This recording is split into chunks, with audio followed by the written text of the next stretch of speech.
The eyes belonged to Philip K. Dick. It was completely by chance.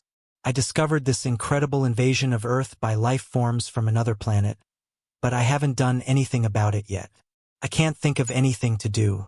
After writing to the government, they sent back a pamphlet on the repair and maintenance of frame houses. Anyway, all is known. I'm not the first to discover it. Maybe that too is under control. I sat down in my chair and looked back blankly. I didn't react when I came across the paperback page. Someone on the left side of the bus. A reference that momentarily set me on the path. Once I got it, it took me a while to fully understand what it meant. I find it strange that I didn't notice it sooner. This reference was clearly to a non-human species with surprising characteristics that are not native to Earth, a species I was quick to point out, and one that usually disguises itself as a normal human. However, their cover-up became clear in light of the author's following observations. I could tell right away that the author knows it all, and takes it in stride. And I shivered, remembering that I could already read it in his eyes. I was slowly walking around the room when a vague shiver came over me, and I tried to imagine my eyes. According to the passage, are they rolled around like gold coins? They didn't seem to be moving quickly through the air rather than across the ground. Apparently, no one in the store was surprised. This made me realize later that I didn't seem to be surprised by such horrors. The situation escalated, with his gaze darting from person to person. That was the point. The eyes were clearly separate and independent from the rest of him. My heart was pounding, and my breath caught in my windpipe. I came across references to a completely unknown race, clearly not Earthlings, but still unknown to the characters. In this book, it is completely natural that they belong to the same species, and the author began to have doubts. In my opinion, the author made it a little too easy for himself. He clearly felt this was completely normal. He made no attempt to hide this knowledge. His gaze fell on Julia, and the story continued. Julia was at least a woman raised to be furious.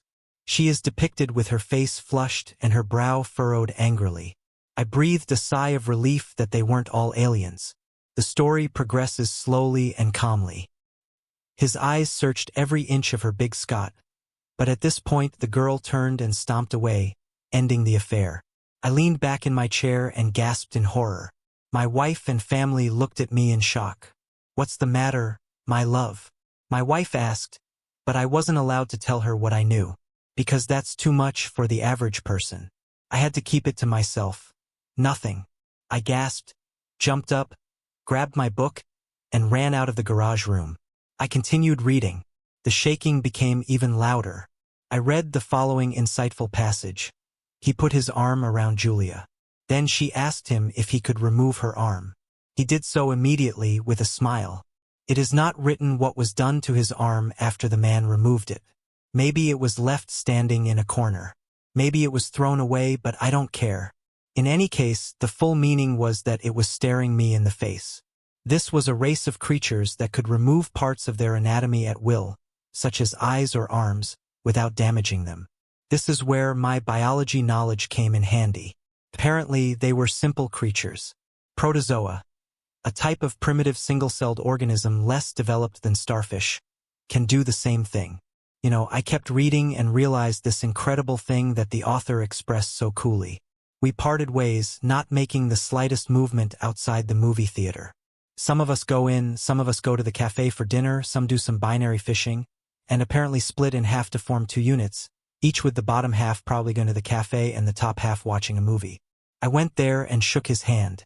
Something really occurred to me. I was upset when reading this passage. Unfortunately, there is no doubt about it. Poor Viv was going crazy again, but he said Bob had no courage at all. Still, Booney coped as well as the next guy.